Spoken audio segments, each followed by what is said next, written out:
Hello everyone and welcome to the next long-awaited episode of Disco Elysium. It's been a while because of the release of Coteries of New York. I of course had to jump and cover the new Vampire the Masquerade game, which I'm still continuing, but this game just cannot let me go. I've been thinking about it, I've been thinking about coming back and playing it because it was just so fun to do. So we're back right now, and if you remember correctly, we are in the bookstore, which apparently is suffering because of some kind of a curse. A curse which has a source behind this little curtains on the right. There's some weird voice coming on from behind the stage, and we don't really know what's going on, but we gotta check it today. First of all, let's talk to the bookkeeper, Plaisance. What's found? And also, do buy the books. There may be teachings in them. I had a few more questions about the curse itself. Okay, but please only a few questions, she peers at the curtains. You wouldn't want to disturb the spirits. Have you sought help from anyone? Yes, I've contacted numerous parapsychologists and even a pair of Seminese mediators. They provided me with the words. She nods at the strange cage-like trinket on the curtains. And is your pendant part of the words as well? Oh, this? She holds the pendant in her palm.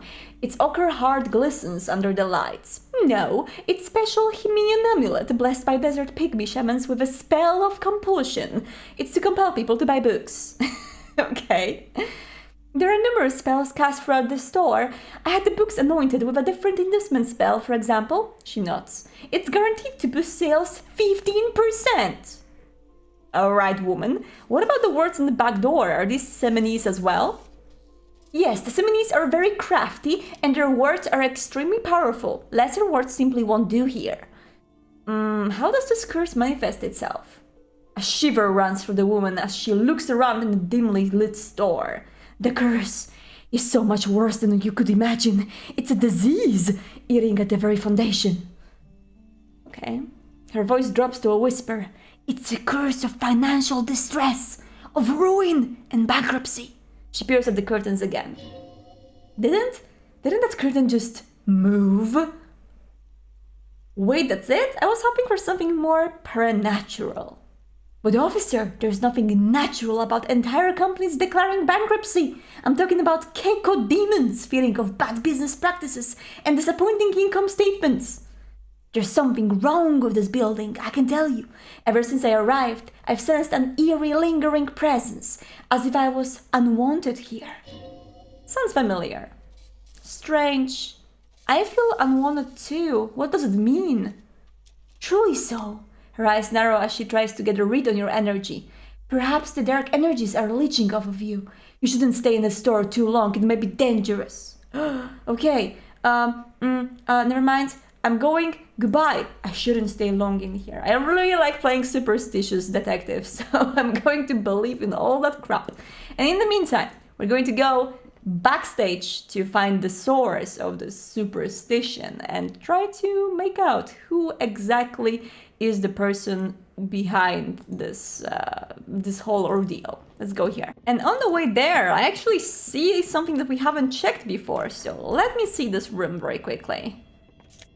We have a production schedule filament memory. I think we can use that somewhere. We'll do it later on. Steel rotor blades bearing a Slipstream logo. And this? Skis, not skies, skis of course, with Slipstream printed on the laminated top layer. Okay. Guys, there's something I want to do in here. I want to check out this thing. Let's do it. I want to insert the production schedule. Like a smooth roller, the filament slides into place. On the keyboard, the play key starts blinking. Press play again. A bar of fabric right above the keyboard starts producing a soft hum. The sound of static seeps through the machine's planar magnetic driver. Have you stirred the ghost of the doomed commercial area from its rest? Could this be its dismembered heart beginning to flutter? The static gets louder, slowly filling up the abandoned hall, until a voice speaks out, crackling and old, cutting to the air. Good afternoon, Fortress Accident on Rue de Saint-Ghislain. This is East Insulindian Repeater Station 1. Please repeat, is this the production schedule? What's the production schedule? The filament you have inserted into the reader. You mean that glowing thing that I put inside? Yes. Is that the production schedule? I swear I haven't touched anything. The old lady sighs as a wave of static distorts her voice to a robotic sprawl. If you are unsure, could you please take a look? How do I do that? Open the hatch in the compartment. Don't touch the wires. A current is running through it, but the core itself is safe. There's a filament inside. I need to know what it's called. It's called the production schedule. Good. Please repeat the password. You should ask her for a hint. This is the police. Please open this thing. The voice recites, I am contractually obliged to protect the privacy of the filament holder for this accident. Without filing a warrant with Lintel, I cannot give you access to this filament. I'm afraid we're not doing that, unless we want to wait for a month. Now, can you please repeat the password? The voice in the machine asks again. She sounds cold in the damp air. A password? I'm really bad at passwords. Can you give me a hint? No. Is it my birthday? No. I don't know the password. Received. I will register this login attempt. Don't worry, passwords have a way of turning up sooner or later. Fortress accident, is there anything else I can do for you? What are you, a machine? Or are you alive? Yes, I am alive. I am 74 years old and my name is Yvonne.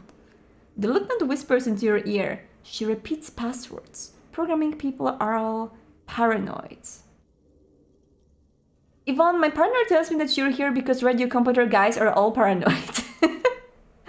They're merely cautious, says the old lady. It's my job to protect their filaments as a password repeater at the East Insulindian station. Okay, but where are you? How did you know where I am? I work as a repeater at the East Insulindian repeater station. It's my job to know where you are, Fortress Accident. As for me, well, some static, then... I am sitting in my cubicle surrounded by a wall of radios. Doesn't it get lonely sitting there all by herself? Doesn't it get lonely, woman? Lonely? For the first time you hear her chuckle for the rustle of static. Well, it get lonely. I get to talk to people all day. That's why she does it. Oh. Now please tell me if there's anything else I can do, Fortress Accident. Let's try the passwords. I don't know the passwords. Okay. That's all for now. Thank you and goodbye. The old lady's voice disappears along the static. Leave. Alright. We cannot do anything right now. We need to find the password somehow. We'll do it later on, hopefully. That's for now. We gotta go to that person in the back of this whole thing, which is there, right? As before, an iron safety curtain curves before your eyes. It covers half the room, blocking the way into a colossal industrial chimney. This is directly above the central furnace in the cellar. The voices probably came from here. Knock even harder! Jesus Christ, the sun. I get startled! Those curtains prove to be surprisingly sturdy. Your fist hurts now.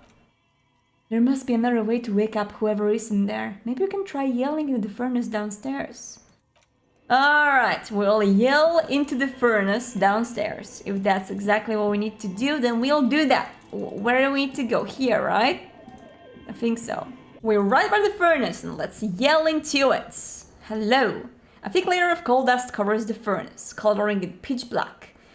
Physical instrument medium 10. Yell hello to the furnace. We war painted our face, which actually gives us a more robust voice apparently. And we also kick the furnace, which also gives us +1. Let's do it. You muster all your strength and yell. Your dehydrated, hungover throat can produce little more than a dry croak. A lifetime of smoking and drinking will do that to you. The chatter from the chimney continued on as before. You seem to have made no impression on whatever's up there. Then again, maybe it's worth actually trying something up there. Maybe you should let your voice rest, officer. Try again later. Shit. Okay, let's leave it. Kim, do you have an idea? Okay, nothing, leave. I am going to go up again and kick that thing again and we'll see if it's going to work. I don't know. As before, the same thing happens. Hello? I yelled, but it didn't work. Again, your voice becomes a raspy croak mid-sentence. It's silent in the abandoned office building. No one answers you. A sudden bout of self-pity comes over you. Sire, may we suggest something? Think of the yelling into the furnace as a grunt performance. Use your chest voice, not your head voice. Sing from the diaphragm. Perhaps not such a bad idea. Try it again, son. Alright. Again, down there, this time with a drama. I'm fine with that. I'm ready for a drama. Let's do it. Yell hello into the furnace. This time +1 plus war painted your face, +1 from kick the furnace, and +1 from sing from the diaphragm.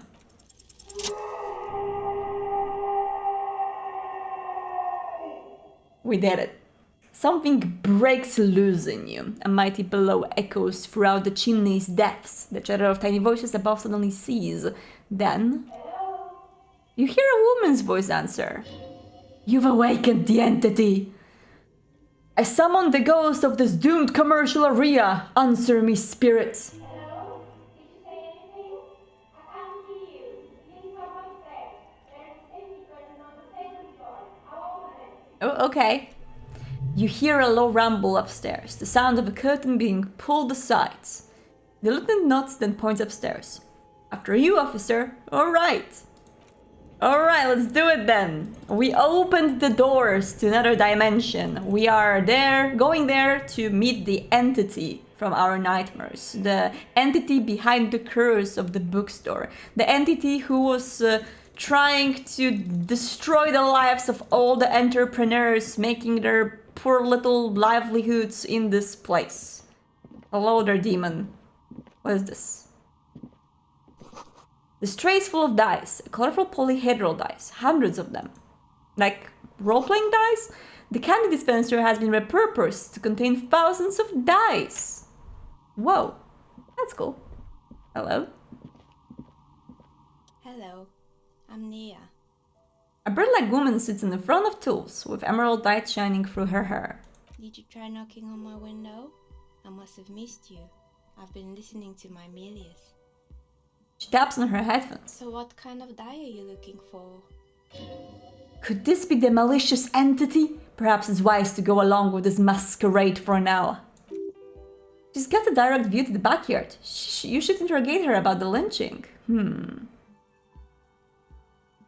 You must have confused me with someone else. I haven't knocked on your window. Then how did you get inside? By the south entrance? You know what? It doesn't even matter. What matters is that you're finally here. Let's talk dice. Did you have something specific in mind? Hold on, what do you mean by Milius? Yes, Amelia is like a call-in station. You need a two-way radio to access one. That's why I have these. She pats the headphones on the table. Okay. Mostly, they just teach you to swear in different languages. But some of the stations can be quite interesting. I was so absorbed, I must have missed you knocking. Why are you asking me about dice? I'm a novelty dice maker. Tell me the name of your role-playing system and I'll make the die you need. That's why you're here, yes? Make me some cool V5 dice. I don't have them. I need my hunger dice.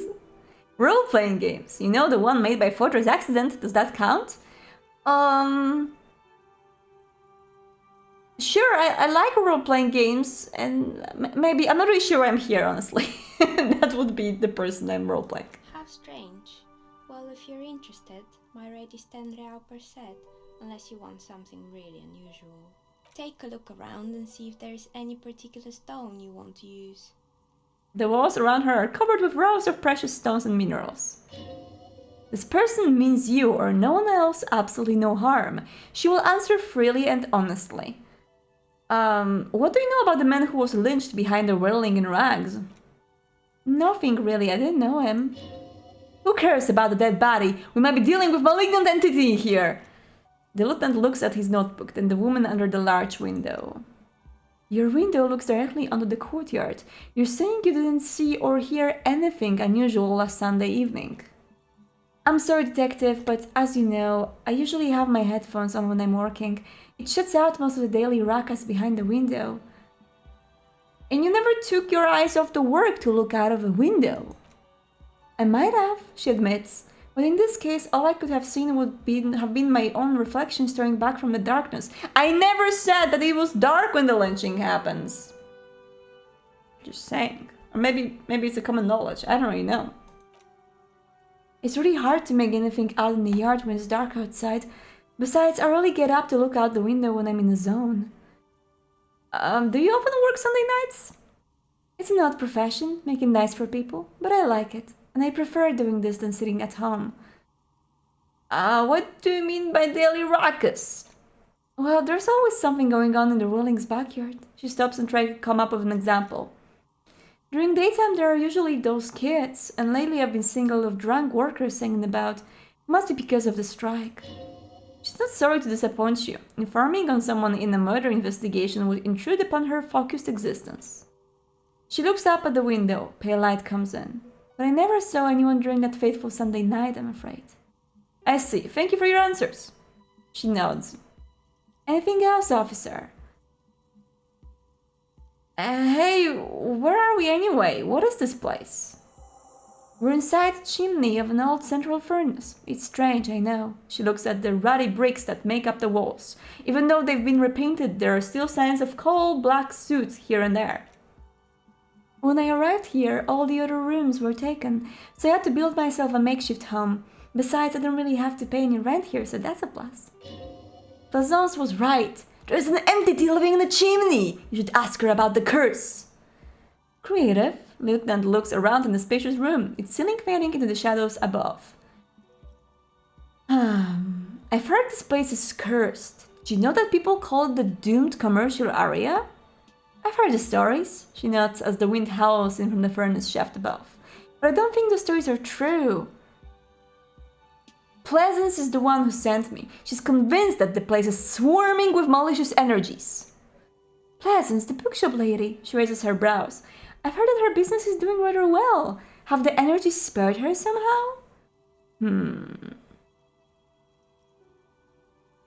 Actually, the bookstore isn't doing that well. There are hardly any customers and she has to exploit her own daughter to keep the company going. Alright, but it's not just the bookstore that's still up and running. What about the Reeling in Rags? Some people say it's part of the building complex. Yes, but it's still a separate building. The malicious energies can't reach there. And then there's me, she sighs, looking at her messy work table. All kinds of tools lie there scattered, from knives to carving flies to wire cutters. I've been here for 14 years, selling novelty dice to role-playing enthusiasts. Not exactly a million-real business idea, yet somehow I survived despite the talk of malicious energies. Strange, isn't it?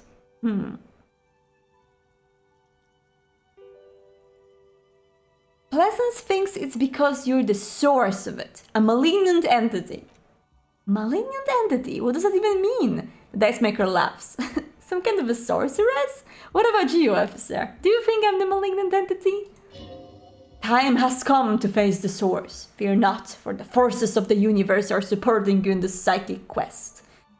I think it still might be you that's causing this. Narrow your eyes very mysteriously. So I'm the grand dragon in the cave. She seems mildly entertained by the suggestion. May I ask what supports this claim? There's something ghostly about you. Ethereal, even. Squint your eyes suspiciously. I'm squinting my eyes more and more right now. Let's do it.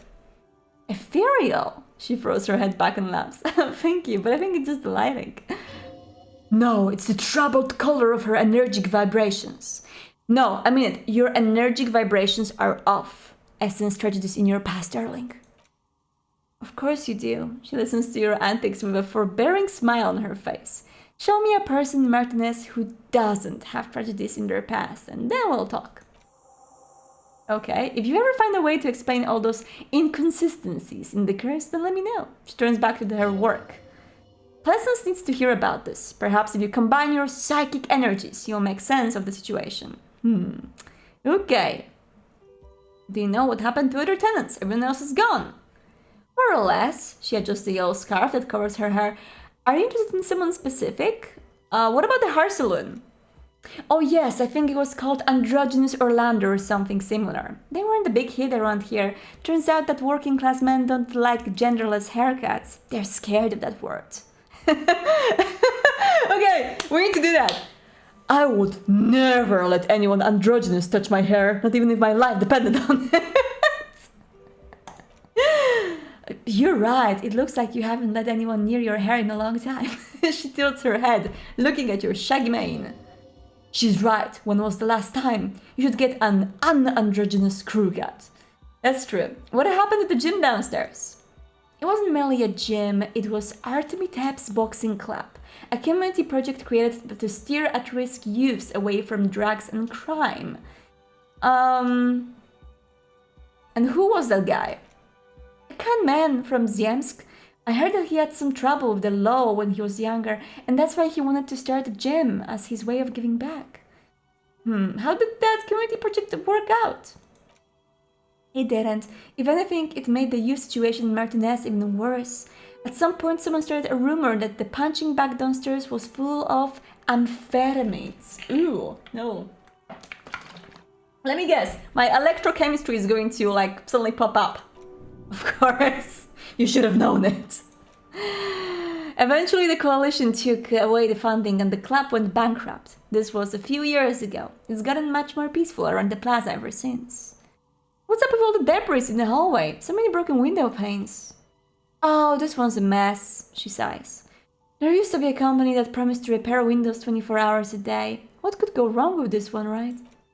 Turns out the business was actually set up as a front for an illicit group that was producing snuff milieus. Who would have guessed? And they never cleaned up the debris either. Now it's just littering the hallway and I have no idea how to get rid of it on my own. Cool, very cool about the debris, but what's that snuff milieu? It's a sub rosa. Oh, I got a skill point! Yay! It's a sub rosa radio station that broadcasts real murders with real victims. Some people pay good money to get off on it. Oh my goodness, can I listen to this? Can I? What does she mean, to get off on it? Don't worry, the ICP has a separate division that deals exclusively with unlicensed sub-rosas. The lieutenant returns to you. This isn't our problem. Good luck with that. It's not easy catching those perpetrators. Then she lets the thought go. Can I level up in the meantime? Charm men and women, play the puppet master. Suggestion is great. I want something that is going to make me even more stupid. We'll see. Esprit de corps, intimidate the public. Understand orders, work your mirror neurons. Hold yourself together, keep your morale up. Take the blows, don't let the world kill you. Shrug off the pain, they'll have to hurt you more. Flex powerful muscles, enjoy healthy organs. Go to the party, love and be loved by drugs. Raise the hair on your neck, tune in to the city. What is this thing doing? Can I read about that? Shivers come when the temperature drops and you become more keenly aware of your surroundings. It enables you to hear the city itself. The tree belongs to the streets. It's a supernatural ability. Old wrongs play out in present time. Scenes across the city happen in front of you. But who is speaking to you? At high levels, shivers may make you seem mad to the outside world. As you listen to the city, you don't listen to orders. Your superiors may begin to worry. With a low shivers, though, you will seldom hear the city speaking to you. And if you cannot hear it, how can you even ever save it? I'm going to go with shivers. It sounds great. What is half-light? Let the body take control. Threaten people. I see. No, I'm going for shivers. Level this up. This sounds super cool. Alright. Let's do it. This is... sneaking is not me. Master machines, picklocks and pockets. That is not me either. Straighten your back. Keep your poker face. I feel like we might go for composure later on. But so far, yeah. Shivers and let's... is that all points that we have right now? Yes, it's all. Okay. Did someone here make stuffed animals? I saw a lot of mounts lying around. You mean Mr. Fabron, the taxidermist? No, he must have just did drugs. Okay. But what drugs exactly? I need to know what drugs he was doing for my police report. He got high on some weird taxidermy chemicals. I wouldn't recommend it to anyone. Eventually they caused him to lose control of his bladder. The smell was awful. Okay. Even you can probably do better than that. You can almost see it. A small, sickly old man hunched behind his work desk, his pants stained with old piss, stuffing a sad, stiff-legged raccoon dog. The entire scene looks tragic. That's so sad! Aww. Alright, I noticed mannequins. Creepy mannequins. There used to be a fashion atelier here, but I have forgotten the head designer's name. They were doing well for a couple of years, until the insect rights activists came. Insect rights? I didn't know insects had any rights, or activists. Yeah, the atelier didn't know it either. They produced a certain collection that used I never know how to pronounce that. People on the stream were making fun of me back in the days when I didn't know. I don't know if it's shit-in. It's a shit-in, right? You don't say shit-in. Shit-in. Okay, I'm going to call it shit-in. I'm going to just, embrace it. Embrace the fact that I'm calling it shit-in. Apparently, shit-in is made in the Occident, where it's extracted from the beetle wings.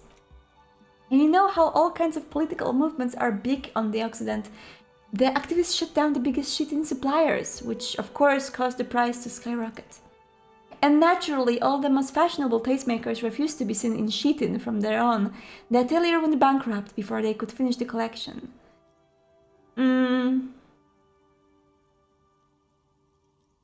But insects don't have any brains or feelings, that's what he would say. Actually, insects do have brains, she corrects you. But yes, I understand what you're saying. I think the protesters took it a little bit too far. As she shifts around, you notice several dead flies in the windowsill in front of her. Legs up, they're not moving. Anything else? What's the deal with the rollerblades and skis? They were made by a company called Slipstream. After they pivoted from making rollerblades to skis, their chief executive took off on a vacation with all their money. She rests her chin on her hand with an impish smile. Honestly, I think it's quite funny. I think he's still sending out holiday transmissions from Tulula or Tumituri or Kashkor or wherever he is. Interesting, what do these transmissions say? The usual, I imagine, that he's been thinking up all kinds of new business plans and can't wait to get started on them just as soon as he returns. Her smile widens before she sees the lieutenant's face behind you. Men like that are a curse. The man is stern.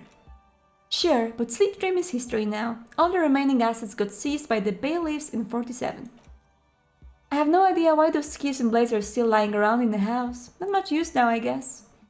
What about the strange machine next to the blackboard in the main room? Fortress accident at the radio game studio. She closes her eyes as some remnant of a memory lights up her face. She liked them. Yeah, sure, she's a freaking dice maker. Of course she would like the role-playing folks. That's kind of true empathy. They were an interesting bunch.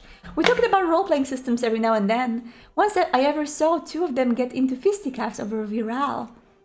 They suddenly took their work very seriously, even if they seemed to be chronically liberal with their schedules. What do you mean liberal? What happened? The usual. They ran out of money and couldn't get the project done on time. What went wrong? Well, I did hear them talking at times. She looks at the hallway as if she can still hear them chit-chat behind her curtains on a cigarette break. They seemed to believe they were historical individuals on some grand quest. From what I've seen so far, the project did look quite impressive. Yes, but when the money started to run out, they just began to complain a lot about capitalism. You know, how the markets are rigged to keep out the new businesses and so on. In the end, they just didn't get it done. They didn't have enough willpower to produce something truly historic and to show up to work on time. She's right, showing up to work on time is important. Showing up to work on time is hard. No, scratch that. Showing up to work at all is difficult, especially if you've been drinking. Well, showing up to work on time is incredibly hard. And so is producing something extraordinary. Her eyes wander to shelves full of diet prototypes and discarded models. Something strains her face before she looks up again. Anything else? There was an ice cream company with a terrifying taxidermied bear in the cellar. I'm asking all these questions because she seems to be pretty interesting and providing me with interesting answers, okay? Oh boy, the fabled Revachul Ice City. You're in for a treat here. She smiles and leans closer, hands on her knees, like a stand-up comedian ready to tell a story. Okay. The place was owned by two guys who had some rather innovative ideas about marketing. The bear was one of them. Now ask me about their other ideas. I'm so tempted. I don't care about the other ideas. I just want to hear about the bear. Did the bear work? Of course not. The bear was terrifying. No one wants ice cream guarded by a hostile apex predator. To make matters worse, the fridge didn't work well too either, and half the ice cream came out malformed and partially melted.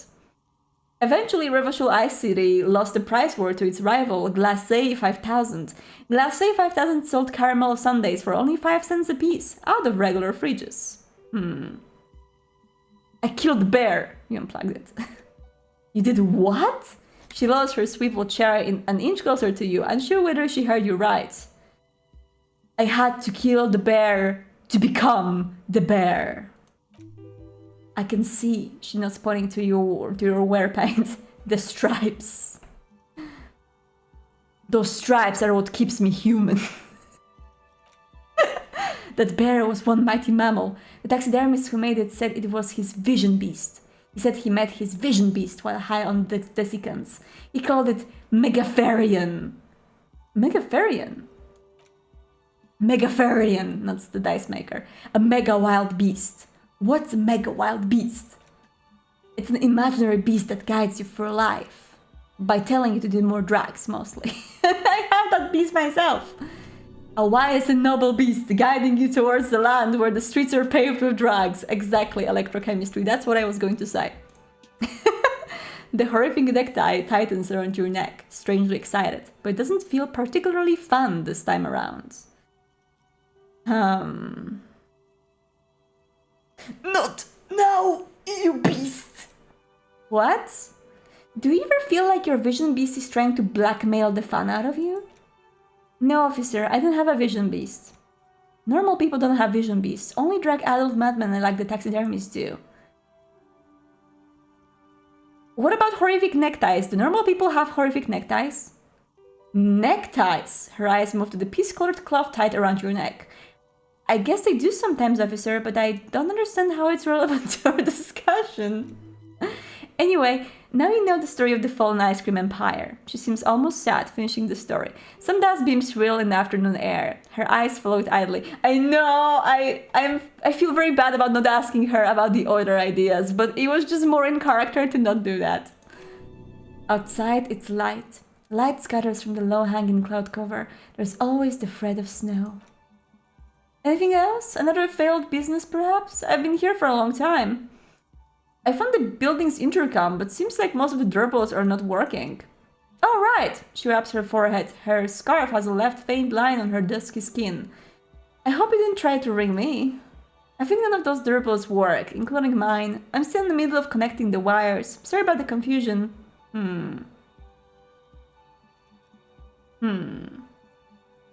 I saw a name East Delta Pinball on the doorbell. Right, it used to be a gaming arcade. This is an ancient failure, before my time. I'm not surprised, however. My advice, she raises her finger, don't base your business on the fad. Hypnotism, fluorography, trick-track, especially pinball. Agreed, the lieutenant chips in. Pinball is the worst. Why don't you like pinball? I don't agree with that. His disdain for pinball could not be clearer. A strange thing happened when I tried calling a company named Slipstream SCA. Someone answered. She looks like she doesn't really believe you. It can't be true. They don't work here anymore. They've been gone for years. Are you sure it was Slipstream SCA? Was it a woman? Because it was maybe it was Pleasance from the other bookstore. She said she was from Tricentennial Electrics. Tricentennial Electrics. There's a moment before she recognizes the name. It used to be a major electric company 100 years ago. Are you sure it wasn't just some kids playing a prank on you? No, it was something else. It was eerie. No, it was something else. Something eerie. Narrow your eyes. Pranks can be eerie. She looks as if she's still convinced it's nothing to be worried about. The kids these days, she shakes her head. We were just one of them and now they're terrorizing us. No solidarity. I was wondering about the Wheeling and Rags. Is it a part of the same building complex? You could say so. Both houses were built at the same time and under the East Delta Commerce Center project. That explains why you call the wheeling from the intercom. I'll bite it up that anyone responds. If the wheeling is a part of the same building, then it's part of the doomed commercial area. The darkness of this place is there too. Okay, I have a few more questions about the building. Actually, other questions. Can I still ask about other things? About the ice cream? Because I want that. This one. Yes. What about other ideas? Let's do that. There was really just one. And it involved picking out the prettiest girls in the neighborhood and paying them 20 cents per hour to man the booth.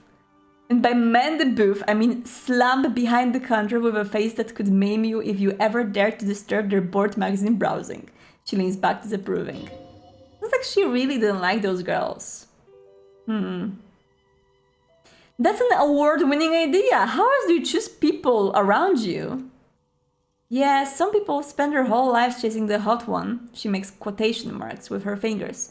You should have joined the gorilla-like boyfriends loitering near the stand, ready to scare off customers and hit on the girls. And if they didn't already have the bear... She closes her eyes as if remembering something painful. What about the bear?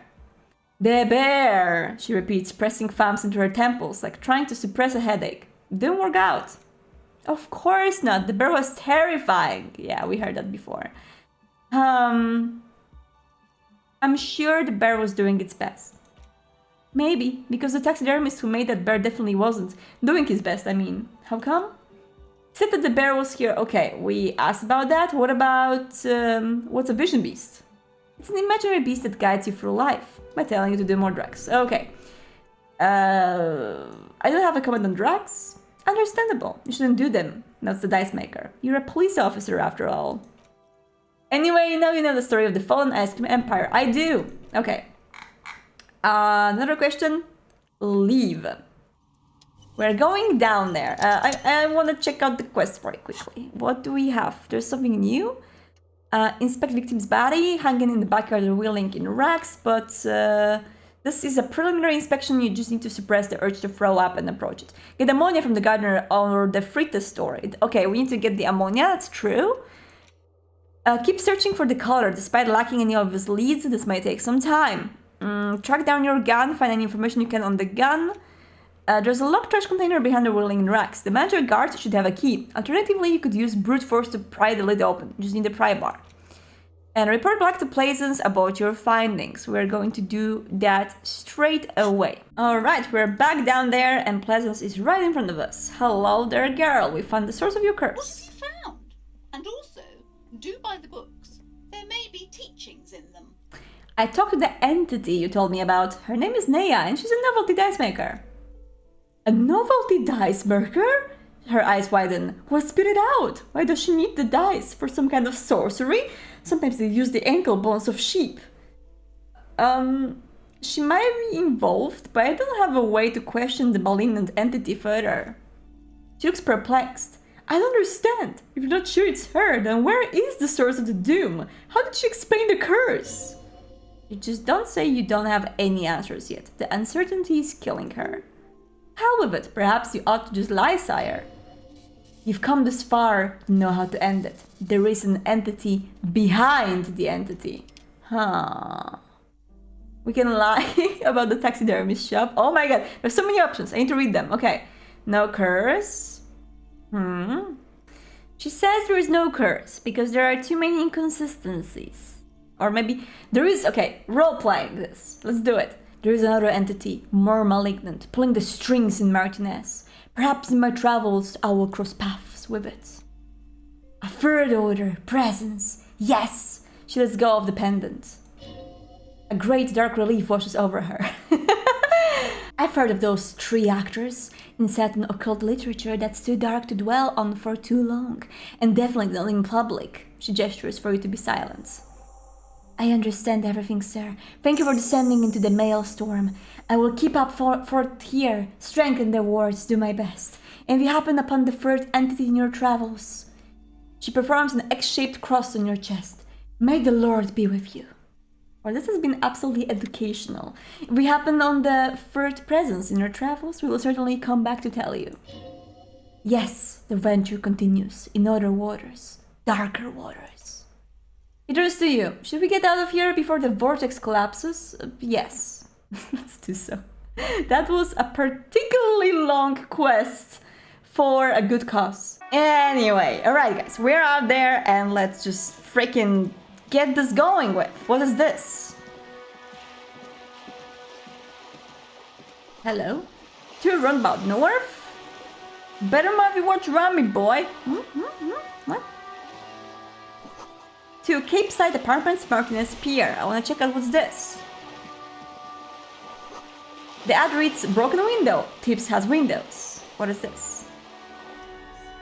The coin-operated viewer is facing southwest. Its coin slot is full of fossilized bubblegum, rendering the machine permanently inaccessible. Poor little viewer, pat it. The metal feels cold and wet under your palm. It looks unhygienic. Look inside. A thick layer of graffito covers the lenses. You spell out the word O-N-U-C written on the other side, with N and C scribbled backwards. Kuno! Shift your focus to the background. Under the graffito, a sea of blues and grays appears. Behind the waters lies a coast studded with concrete and reeds. On it, a church on stilts, lanky weather-worn wooden planks and an X-shaped cross topping its tower. The church looks old and weather-worn. There are no lights in the windows. Okay, leave it. What's this? Spot complete. Lonesome long way home. Oh, what happens now? Here we go. Home awaits. Walk past Station 41 and through the market, past the Boogie Street spearhead to the other side of the lake. The Frozen Eye at the center of the district. Then past the video rental store on the corner. There at the end of a street lined with pine trees, a small house, no larger than a matchbox. 11 Voyager Road. You no longer live there. Those times are gone. And so are those people. Why did you come here? Why are you still here? And where's the dealer? You have to get back to work. That's all you have now. Learning cap for perception raised to 5. Speed gives 1 psi. Okay. I see. So we can forget it. We can forget where our whole house is. We can unlock this. We cannot though. And rigorous self-critique is being on the 55%. I see. Interesting. So we can't actually do anything else right now, it seems. We just have to wait. Alright. What's this? If you had a bag on your hand, perhaps you collect those battles and sell them. I need to get myself a bag, goddammit. What about this one? The scone-operated viewer is facing south. The instruction manual says to insert 25 centimes and pull the handle while looking inside. Then use the focus knob to zoom in if necessary. Do it! Your money disappears into the coin slot. A clanked ring of metal. Pull the handle and look inside. The curtains on the display open. You lean in to catch the view. It's blurry, different blues and greens. In the middle of the shimmer stands a drab grey shape, like a ghost. Turn the knob to focus your vision. The lenses shift, the ghost sharpens into an islet in the bay. In the ruins, a man-made structure is visible, a half-sunken seafort, its concrete almost reconquered by nature. It looks as if it was abandoned quite some time ago. Nothing but a rotten tube remains of the anti-aircraft tower. A lonely birch tree grows out of it. Its leaves ripped from it by the winter wind. There we go. Hang in there, little one. The little brave birch tree seems to wave back in the wind. Aww. There are ruins of some kind of building here. Really? I don't have the eyesight to make it out. The lieutenant takes off his glasses and cleans them. Alright. We know things now. That's good. Let's go downstairs. What are you doing? Nothing I can do. I'm the job for every man. Listen, boy, I don't start trouble. I fix it. What is this? Is that a bag? It's a bag! Let's get the bottles, quickly! Where are the bottles? Here, right? How do I do this? Do I use this? Here? I equipped it. Can I collect this now? Yes! Take the bottles! I have the bottles! That's so good! I'm collecting bottles like the poor man I am. And that's just my life now. Are there any bottles here? Oh, wait, what? You hear the distant squall of seabirds. Nice. Eh? There's some more battles. What is this? A spatter of bullet holes lines the wall. The sight of bullet holes stirs something in you, making you forget the lieutenant's surname. Kim, look, bullet holes! Where? He looks around. Find the chips in the wall. Someone has been shot! We're cops, we should solve it. There? He looks at the wall. Those are old. What do you mean old? These bullets were fired during the revolution over half a century ago. It didn't warrant investigation. Okay, what can you tell me about the revolution? Not much. I don't have a fresh perspective on it. Shall we go? We need to learn something more about this. I know it. Will be good to know more. Alright, let's go up there. There are a lot of battles and things on the ground. I just see them now. Oh my goodness. Take it. I'm going to be so rich, guys. I know we should probably investigate, but this is just very important, okay? Yes. I'm going to get all the money. I'm going to be the most rich man, the richest man in the whole freaking Martinez. That's the plan. The contemplative viewer has been banged up in the purple. Okay. That's fine. What about you? Who are you? You have weird clothing. Have you no shame? Whining about your back every time you bring out the measuring tape? Honey, you're a man with a fork in a world of soup. Please, let's just try to enjoy the game, alright? The other one is eating a big sandwich. I am trying to, but you keep breaking my concentration. You're old, I can see that. We're both old. Now, stop grabbing your ass like it's a girl. These manly men are playing balls. This is a ball game. Grab a ball and play it. Don't ask questions. Shoot first, ask questions never. Alright, I got this. Ball time. That's the spirit. Don't even waste your breath asking about the game. They wouldn't know anyway. They're way past their prime. Grab the ball and show them how it's done.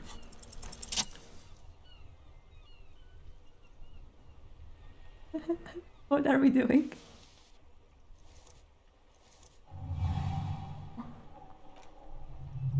You're immediately surprised by the ball's lack of weight. No matter, you make it work. God, this is right. You feel the familiar tremble of excitement and adrenaline that precedes every victory. Time has frozen. Feel the ball. The cold metal ball is surprisingly smooth against your neck. It has a pattern on it, probably a sponsored ball. Yours would only be covered with bumps of learning and scars of victory. Already your muscles are adjusting to the weight, the nervous system calibrating, until you and the ball have merged into a single entity. The man ball is ready.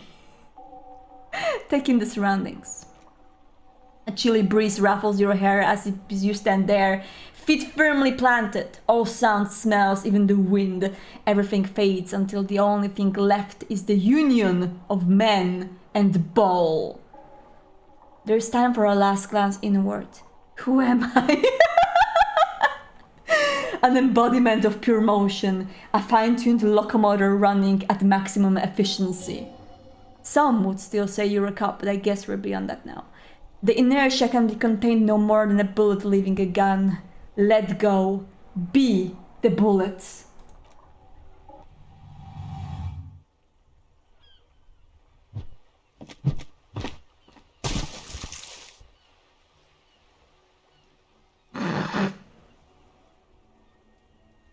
Merde! The old soldier yells in outrage. Bordel de merde! What the hell is your problem? Not the weak right triceps, that's for sure. I don't care if you're a cop, you do not just ruin someone's game. It's so goddamn disrespectful. I'm sensing anger, and I don't understand why. You vandalized our game, son. He tries to calm himself. We can't play petanque with 5 booze. Oh, petanque? Yes, petanque, the man says, raising his voice again. You ruined your petanque game. We want a bull bag. Take it easy, Renee. The jolly one tries to defuse the situation. This is just a misunderstanding, isn't it, officer? No harm done. Of course, there's harm done, you orange slug. The heel of his cavalry boot slams in the ground. You always a goddamn bull. I don't have a ball, but will this do? Hold out the shot put ball. Will this? He falls silent and stares at the ball. No, it will goddamn not. Thank you, officer. The jolly man quickly takes the ball and balances it in his hands. This is really something. Honestly, I think it's better than our old bull even. Mon Dieu, he mumbles, rubbing his temples. Alright, fine. What do you want, officer? Just talk. It'll smooth things over. All people like attention. Okay. Do you know anything about the man hanged in the backyard of Reeling in rags? Unfortunately, I don't, he shrugs. Like the most of the locales, I have no qualms about assisting law enforcement, but this affair has passed me by completely. And most of the locals? In Martinez, the union is the law, so can you really blame them? But you don't have a problem with cops. Cop is a pejorative term. I don't have a problem with policemen. On the contrary, I admire the effort to bring order to our streets. So again, you don't know anything. If I knew, I would not be afraid to tell you. I simply don't. I'm an old man, not a coward. The daily business of the riffraff no longer concerns me. This is a man with a lot of past, but little present, and almost no future. You seem to be playing in a crater. Yes, the man nods. The terrain here provides an interesting variety to familiar game. Does it have anything to do with all the bullet holes I've been seeing around? Yes, he replies with a reluctant nod. It was left by the heavy artillery fire. But why? Why what? Why was heavy artillery used? Because that's what happens when communards hijack your country, execute your supreme leadership, and turn your capital into a slaughterhouse. You use heavy ordnance to clean up your home. Who are the communards again? Commies, communists, socialists, anarchists. Call them what you like. They just chose the name to feel special. The carabiner frowns. Senseless sentimentality. Did you use the artillery fire against them?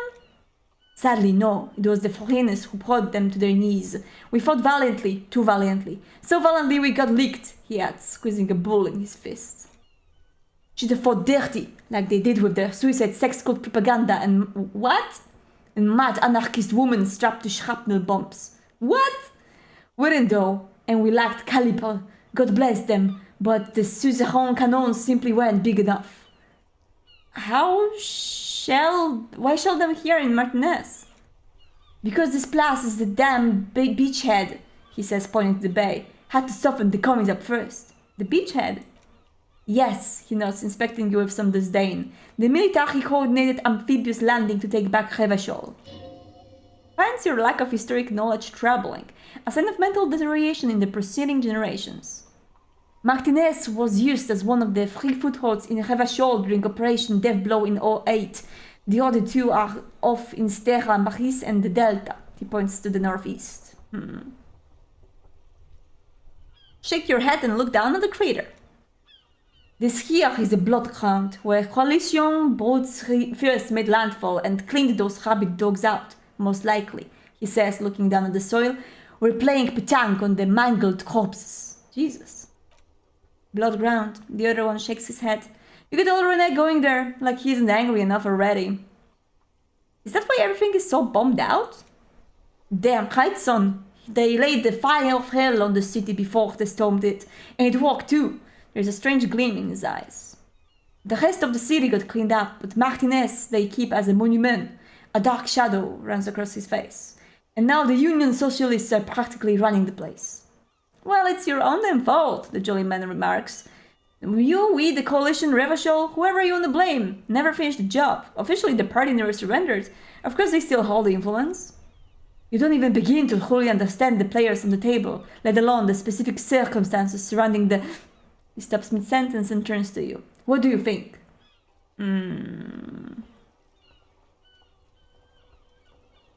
Nothing. I don't think. I just do. I'm just so damn sorry it had to be the coalition. He isn't really paying attention to your words anymore. After 8 years of fighting those hyenas, boiling cats for food and drinking peace in the mountains, I would have preferred if the right honorable King Guillaume returned to Revachol, or even if that damn clown Frisel had risen from the grave and led us. Sadly, that was not the case. This royal failure weighs heavily on him. Instead, all that is just, holy, and beautiful in this world was wiped away, and now it's neon signs with toothpaste stats everywhere. Foreign influence, peddling garbage, and stupid music on the radio. He sighs. Well, old man, you have old man problems. This is just what the commies wanted. This was their plan all along. This is what they wanted to replace the rule of suzerain with. Who was this Frisell? Damn Frisell, he was the king we couldn't protect. The carabiners failed him, and the crown. The old veteran fell silent and massages his chest. He died in the hands of the hoi polloi in a very public execution. What about Guillaume? A true king in both blood and mind. Lead Ravachol before Frisell. He would have been better, but the damn commies drove him into exile. What is a suzerain? The suzerain is the king. Has everyone forgotten already? He then slowly nods and says to himself, they've forgotten already. Someday we'll forget everything, him too. Then he chooses anger over melancholy. It's no use talking to you. You were still in Daddy's balls when it happened. When we took our last stand against the filth and rode the cavalry straight into gunfire. Is there anything you can tell me about this rifle? Hold out the antique firearm. It's Belle Marev, he says, taking the rifle. 446 caliber, rich loading, Revachol made. Good weapon, accurate and reliable. This one's inoperable. The bolt spring is missing and the mechanism is jammed shut. Still a beauty, he adds, handing the rifle back. Where'd you find her? What do you mean find? This is my rifle. I always have it with me. He nods. I understand. Unfortunately, I don't know what else to tell you. These BMs are an antique. No one uses them anymore. The ammunition is impossible to find. I can do that. Thank you for your time. Leave. What about this guy? Can I talk to him? Oh, I have really outdone myself. This is divine. What is divine? Yes, that's what you need, Gaston. More padding on that fat ass of yours. I hope your heart gives out. René, it's the little pleasures. Life doesn't need to be a struggle. Oh, hello, officer. How might I be of assistance on this fine day? Looks delicious. Point to the sandwich. Can I have a bite of that? I'm sorry, officer, but I really don't share food, he says and quickly adds. Nothing personal, just a principle. The only one you have. Please, man, can I just have a bite? Believe me, officer, I wish I could help you, but I need the sandwich to keep my blood sugar stable. He's squirming, avoiding your gaze. In my age, you need to pay attention to those things.